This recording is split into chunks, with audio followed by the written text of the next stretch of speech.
Hey guys, so I'm just gonna have a quick video here of kind of, I don't know what you want to call it. It's just some different type of effects you can do with these motors with putting coils in series with one another. This is just one extra coil in series. It's right here. So it's in series with these ones. Well, there's really four coils in series, but I just call this one, and that's one. And I have them hooked up in series right here. The wires go across there. Just a normal driver circuit, collecting the back EMF, flyback normally. Got the scope here, positive, negative of the driver coils. That's where it's hooked up. Just a 13.1 volt battery. So what it's at there, 13.1. Here's the scope for the current probe. It's right here, set on 1 millivolt. 10 milliamp setting. Center one. It's zeroed out. Zeroed out even more. Everything's calibrated. Channel 2 is the reading right here. Frequency will be on that one there with the voltage in the center. And it's just reading the AC off of that bridge rectifier from this coil right here. So I'll start it up. And then once I get it running, I'll show it running. Show you the current draw. And then I'll end up tuning it by moving this coil over. Retarding it. And I'll explain a bit more, and then I'll show through the LEDs that there's power going both ways and on the scope. So there's the flyback and the lights there like normal. Starting up, here's the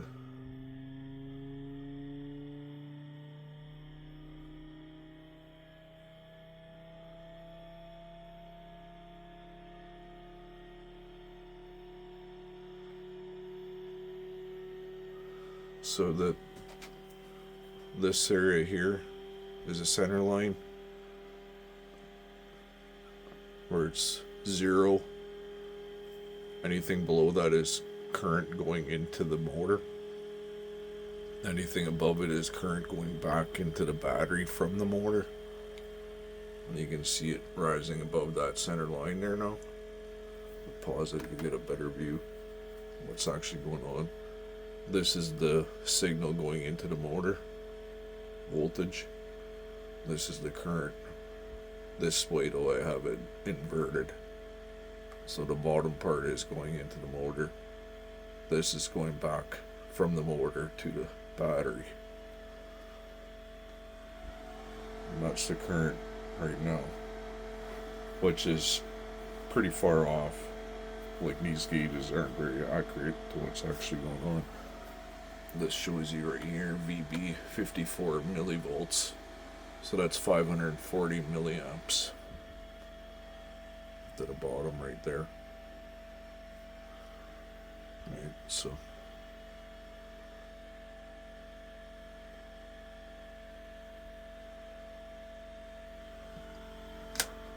I'm going to just adjust the coil.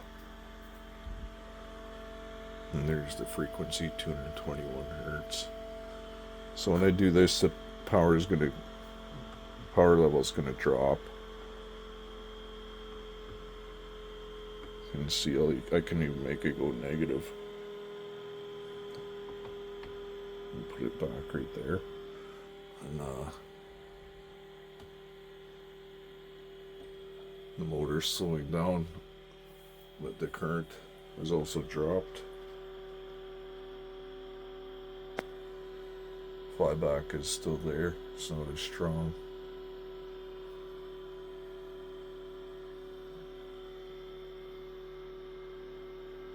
So about 50 milliamps there. And you can see quite a bit of it's getting returned back to the battery.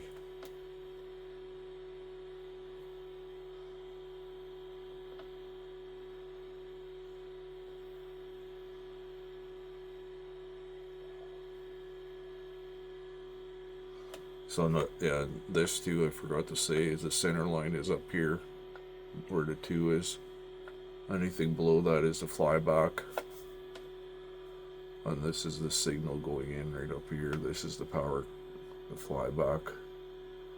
We'll just go into the light. And some of that makes it back into the battery. That's what you're seeing up here. And these little round humps here. That's power going back to the battery. This is current going into the motor. This is the flyback. Well, this is the flyback spike right here. This part right here is the magnets passing the coils, which acts like a generator, alternator, I should say, when the motor's off for 50% of the time in this off period right here. That's it right there. So it induces enough of a voltage to be able to send power back into the battery. Let me turn this back on here. Oops. And then the red LED is power coming out of the battery, and the blue one, well, they're the same LEDs. I've just got a marker on them, red marker and blue marker. So I'll take it off of here, put it on here, and you can see they're both really bright. And here's the scope shot when it's resisting the power through the LEDs. But that top one wouldn't be lit if there wasn't any power going back. Let's see if I can adjust the coil to where it doesn't want to go back.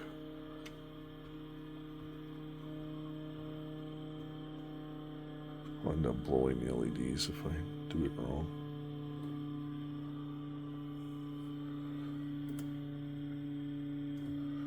Let me just put it back on here.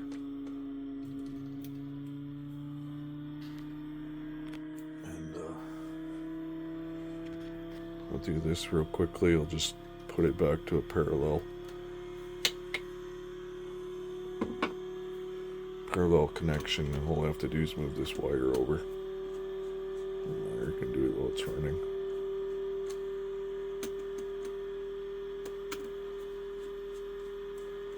Try to do it one-handed. When I put it here, it's going to be just on one coil. So it uses a lot more current right now because they're not in series anymore, but I'll turn it down. Like, and this motor is insanely powerful. It has an insane amount of power. For the amount of energy it uses, it's nuts. You can see.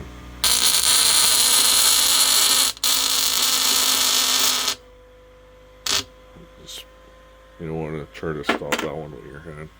But you can see now there's no more power going back into the battery. So let me turn the current down here enough so I can put the LED on it.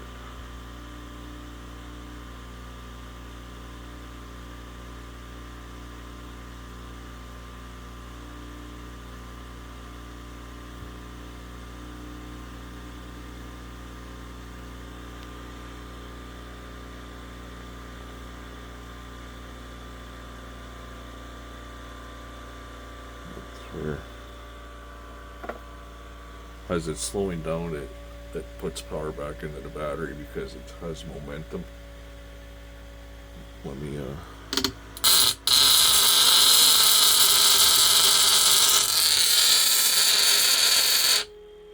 see, as I slowed it down, it stopped putting power into the battery.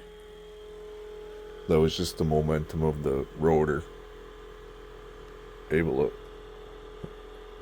push power back into the battery, kind of like regenerative braking type of thing. So now, oh, I didn't hook the scope back up.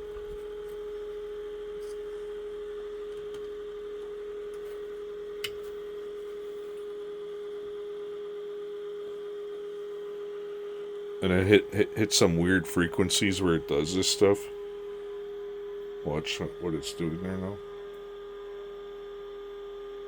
Until the rotor balances itself out. And then everything smoothens out again. You can see there's nothing going back into the battery. So I'm at a point here now where I can take it and put it through the LEDs because it won't blow up the LEDs. Actually, I think I blew that red one when I adjusted the coil. Yeah, I did. But you can see only the red one's trying to turn on. And the blue one isn't on anymore. But that red LED is blowing like it's not working the way it should be. It should be really bright. But it's still letting power through. It's shorted out yet, that light. But the blue one's not turning on. The blue one would still be fine. Yeah, it's totally... She's dead.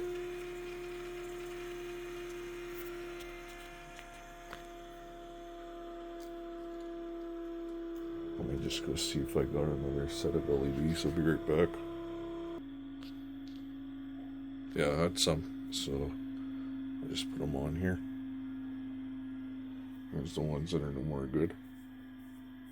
Just put this back on. I'll let the motor gain speed again though first.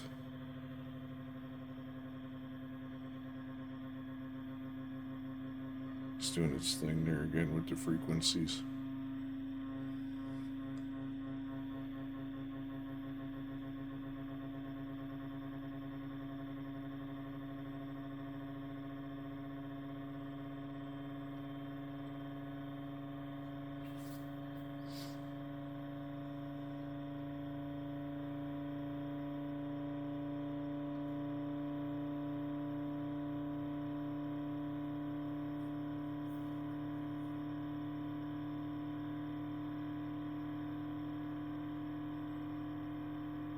I'll just wait for the current to drop a bit more. See, there's nothing going back into the battery. It's got a PWM signal here now because I turned it down.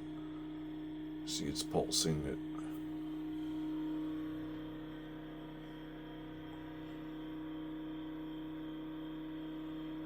It should be good.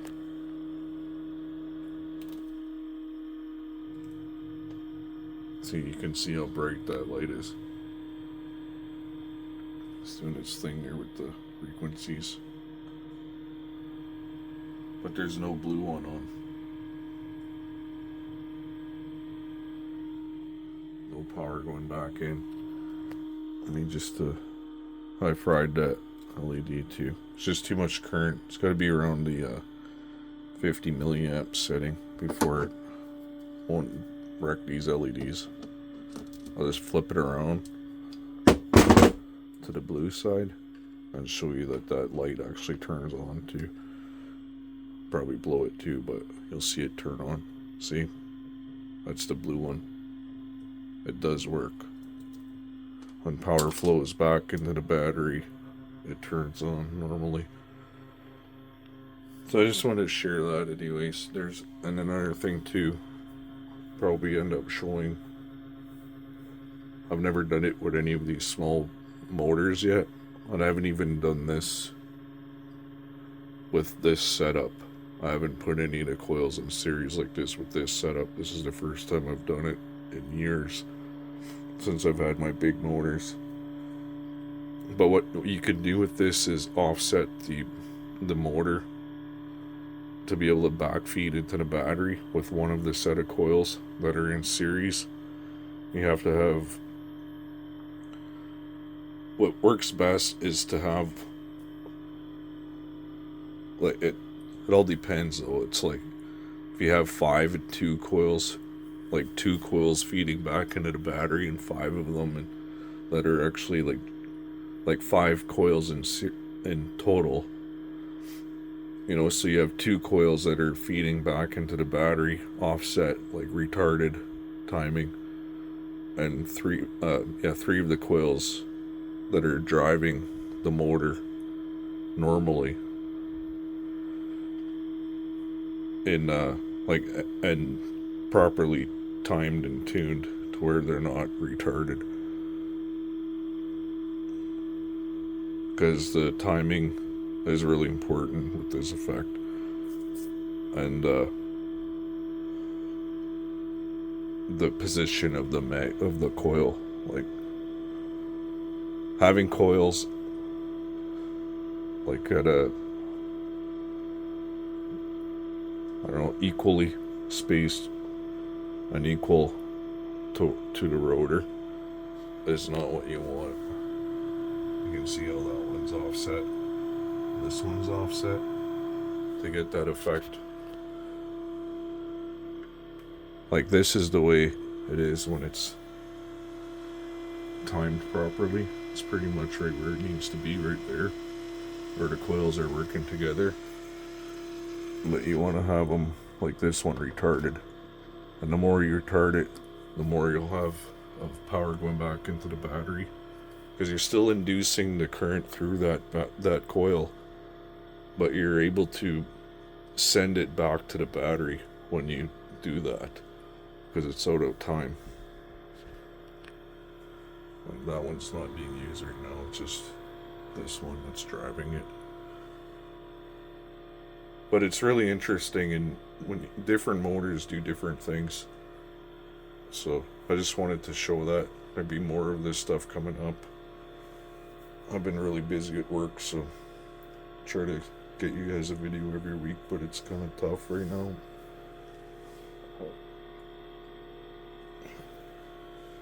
So, any questions, don't be afraid to ask.